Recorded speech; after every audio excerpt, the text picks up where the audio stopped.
تو یہ کس قدر جو محتاط تھے ہمارے بزرگان دین. عمر بن عبدالعزیز رحمۃ اللہ تعالی علیہ، آپ خلیفہ رہے اپنے وقت میں، عمر بن عبدالعزیز، اور ثانی عمر ان کو کہا جاتا ہے. ان کے زمانہ اتنا شاندار زمانہ تھا کہ ان کے زمانے میں کوئی زکوٰۃ لینے والا نہیں ملتا تھا، سارے زکوٰۃ کی ادائیگی کرنے والے تھے. تو جب ان کا وصال ہوا تو مسلمہ بن عبد الملک، جو ان سے پہلا بادشاہ تھا عبد الملک، اس کا بیٹا ان کے پاس آیا. عرض کی کہ اے امیر المومنین، آپ نے ایسا کام کیا ہے جو آپ سے پہلے کسی نے بھی نہیں کیا. تو فرمایا وہ کیا؟ کہا کہ حضور آپ نے اولاد تو چھوڑی ہے لیکن اولاد کے لیے مال نہیں چھوڑا. کیونکہ جب آپ تخت کے اوپر بیٹھے تھے نا، آپ کے اوپر یہ امارت مسلط کی گئی تھی، آپ اس کے خواہاں نہیں تھے. تو عبد الملک نے آپ پر مسلط کی تھی کہ میرے بعد جو خلیفہ ہوگا وہ یہ عمر بن عبدالعزیز ہوگا. تو انہوں نے تخت پہ بیٹھنے سے پہلے سارا مال بیت المال میں جمع کروا دیا تھا. اب انہوں نے کروایا تھا، باقی سب نے بھی کروا دیا. تو کہا کہ آپ نے بڑی مشکل میں ڈال دی اپنی اولاد کو. اولاد تو چھوڑی ہے لیکن اس کے لیے مال نہیں چھوڑا. تو عمر بن عبدالعزیز رحمۃ اللہ تعالی علیہ، آپ نے فرمایا ذرا مجھے بٹھاؤ. بڑی پتے کی بات کی انہوں نے، بٹھا دیا گیا. تو آپ نے فرمایا کہ تم جو کہہ رہے ہو کہ میں نے مال نہیں چھوڑا، اس کا مطلب یہ نہیں کہ میں نے ان کا حق مار دیا ہے، بلکہ اصل بات یہ ہے کہ میں نے دوسروں کا حق اپنی اولاد کو نہیں دیا. میں نے دوسروں کا حق اپنی اولاد کو نہیں دیا. فرمایا میری اولاد کی دو حالتیں ہوں گی، نیک ہوگی وہ میری اولاد تو اللہ خود فرماتا ہے اللہ ولی الذین آمنوا، جو ایمان والے ہیں اللہ ان کا خود مددگار ہے. اللہ ان کا خود مددگار ہے. نیک ہوں گے تو اللہ ان کی مدد کرے گا، اور اگر بد ہوئے تو مجھے ایسی اولاد کی ضرورت ہی نہیں، مجھے ایسی اولاد کی ضرورت ہی نہیں. تو تفاسیر کے اندر مورخین نے جو ہے وہ لکھا، تفاسیر کے اندر ان کے واقعات بیان ہوئے. مورخین نے، اپنی تاریخ دانوں نے اپنی کتابوں میں لکھا کہ اس کے بعد جب ان کا وصال ہوا تو بادشاہ کی اولادیں ہم نے دیکھیں وہ بھیک مانگتی ہوتی تھیں، اور عمر بن عبدالعزیز کی جو اولاد تھی وہ سخاوت کرتی ہوتی تھی. نیکی کا اثر ہوتا ہے، نیکی کا اثر ہوتا ہے. تب کسی کا مال دبا کے اپنی اولاد کے لیے جمع کیے جانا، اپنے لیے کیے جانا، وہ کسی کا ہے، اپنا تو ہے ہی نہیں بھائی. وہ تو اپنا ہے ہی نہیں. جب اپنا ہے نہیں تو پھر وہ اس کو کر جانا، اور پھر آگے اولاد کے لیے بھی تو آگ کا ہی سبب بنے گا. اولاد کے لیے کون سا حلال ہے؟ اگر کسی کو معلوم، بعد میں اولاد کو پتہ چل گیا میرے باپ نے فلاں کا حق مارا تھا، میرے باپ نے فلاں کا حق مارا تھا، میرے باپ نے فلاں کا قبضہ کیا تھا، فلاں پلاٹ پہ قبضہ کیا تھا، فلاں جگہ پہ قبضہ کیا تھا، بہن کے حق پہ ڈاکہ مارا تھا، میرے باپ نے اپنی بہن کے حق پہ ڈاکہ مارا تھا، میرے دادے نے اپنی بہن کے حق پہ ڈاکہ مارا تھا. پھر اولاد کے لیے لازم ہے اس کا خمیازہ پورا کرے. جی ہاں، اب اولاد بھی پھر حق ہے وہ اپنی، پھر جائے اپنی وہ پھوپھی کے پاس، اپنی باپ کی بہن کے پاس جائے، وہ یا اس سے معاف کروائے اپنا حق یا اس کو دے، ادا کرے. تو یہ ایسے خالی ایسے نہیں کہ بس، کیونکہ مرد وہ جب باپ فوت ہوا، بہنیں تو اپنے اپنے گھروں میں، تو باپ کا سارا مال قبضے میں آ جاتا ہے بیٹوں کے. اب بیٹا کہتا ہے کہ بھئی جو میرے قبضے میں آگے، میں آگے کیوں دوں، میں آگے کیوں دوں؟ میرے بھائی وہ تیرا ہے تو نے اپنے مال سے تھوڑی دینا ہے، وہ تیرا ہی نہیں ہے. جو تیرا ہے وہ تو دے یا نہ دے، اس میں تو تیرا اختیار ہے. جو تیرے باپ کا ہے تو بھئی جتنا تیرا بنتا ہے اتنا تیرے بھائی کا بھی بنتا ہے، اور اس سے زیادہ تیری بہن کا بھی بنتا ہے. تو اب اس طرح یہ اگر اولاد کسی کو معلوم ہو گیا، معذرت کے ساتھ میں نے پچھلے جمعہ میں یہ عرض کیا تھا، اولاد کو معلوم ہو گیا نا کہ میرے باپ نے حق مارا تھا کسی کا، تو پھر وہ اس کو پورا کرے، ادا کرے اس کو، یا معاف کروائے. اور یہ جو نہیں جی ساڑھے خاندان چ رواج یہ ہے کہ بھیناں حصہ نہیں لیندیاں. کیوں جی حصہ نہیں کیوں لیتی؟ نہیں بہنیں کہہ دیتی ہیں بھی میں نے معاف کیا. ہوتا ہے کہ نہیں ہوتا؟ کم گردنیں ہلی ہیں،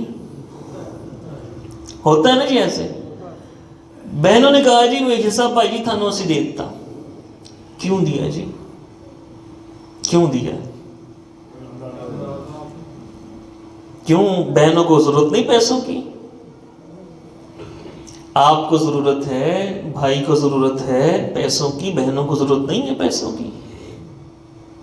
وہ نہیں چاہتی مجھے بھی پیسے ملے، میری اولاد ہوگی مجھے بھی پیسے ملے، وہ نہیں چاہے گی۔ بہنیں کیوں معاف کرتی ہیں؟ اس لیے کہ پریشر ہے کہ ان کے اوپر ہوتا ہے۔ پریشر کیا ہوتا ہے؟ پریشر یہ ہوتا ہے اگر میں نے اپنے بھائی کو حصہ معاف نہ کیا، میرے بھائی نے مجھے ملنا نہیں ہے۔ میرا تو باپ فوت ہو چکا ہے، ماں بھی جو ہے وہ بھی کسی کی فوت ہوئی ہوتی، کسی کی چار پہ بھی پڑی ہوتی ہے۔ اگر میں نے حصہ نہ معاف کیا، میرے بھائی نے مجھے ملنا نہیں، میرے بھائی مجھے نہیں ملے گا، میرا ماپا نہیں رہنا، ماپا نہیں رہا میری سسرال چ میری عزت نہیں رہنی۔ تے بھائی دی لڑن تو پہلے بعد میں بھائی نے لڑنا ہی ہے نا، چلو معاف کر دیتے ہیں۔ ایسے معاف ہو جاتا ہے؟ بولو، ایسے معاف نہیں ہوتا۔ یہ تو اس کے اوپر ایک جبر ہے نا، یہ تو اس کے اوپر ایک زیادتی ہے، اس کے اوپر پریشر ہے۔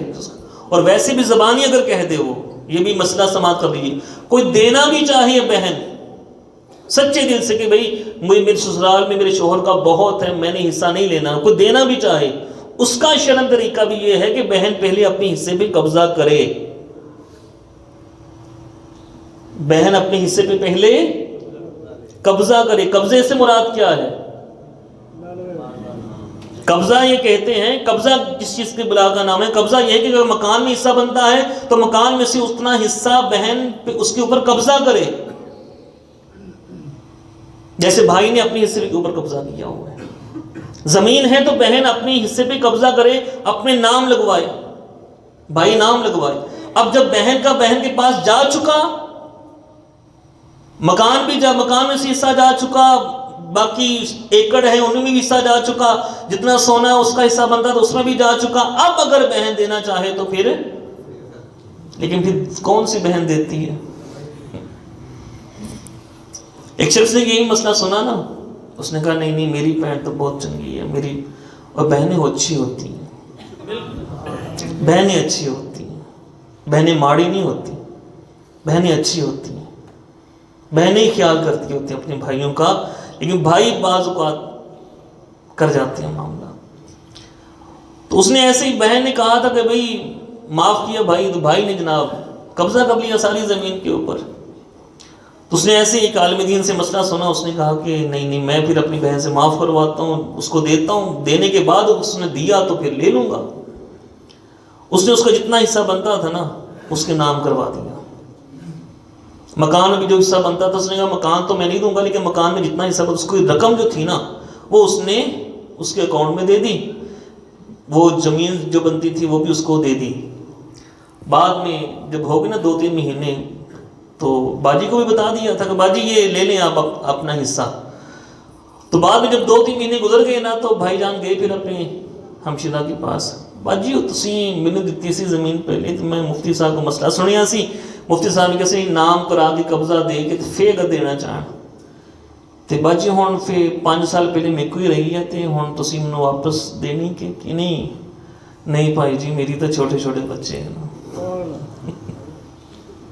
میری تو چھوٹے چھوٹے بچے، مطلب کہ خوش دلی سے کون اپنا حصہ دیتا ہے؟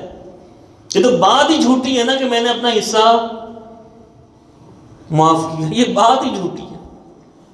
کون اپنا حصہ دیتا ہے؟ کوئی بھائی سنا ہو کبھی آپ نے کسی بھائی نے اپنا حصہ اپنی بہن کو دیا؟ کون اپنا حصہ دیتا ہے؟ کوئی بھی نہیں دیتا۔ تو یہ جو پریشر ہے نا بہنوں کے اوپر، اسلام اس چیز کو نہیں مانتا۔ اور آپ صلی اللہ تعالی علیہ وسلم کی حدیث سے پاک ہے، فرمایا ایک بالشت، یہ ایک بالشت ہوتی ہے، ایک کٹ، فرمایا ایک بالشت اگر کسی نے کسی کی زمین پہ ناجائز قبضہ کیا، ایک بالشت کسی نے کسی کی زمین پہ ناجائز قبضہ کیا تو کل قیامت کے دن 7 زمینوں کا توق بنا کر اس کے گلے میں ڈال دیا جائے گا۔ صحیح بہت بڑا عذاب ہے، بہت بڑا عذاب ہے۔ تو آخر میں ملنا وہی ہے جو مقدر میں ہے، ملنا وہی ہے جو مقدر میں ہے۔ اس لیے میرے بھائیوں جو جس کا بنتا ہے وہ اس کو دیں.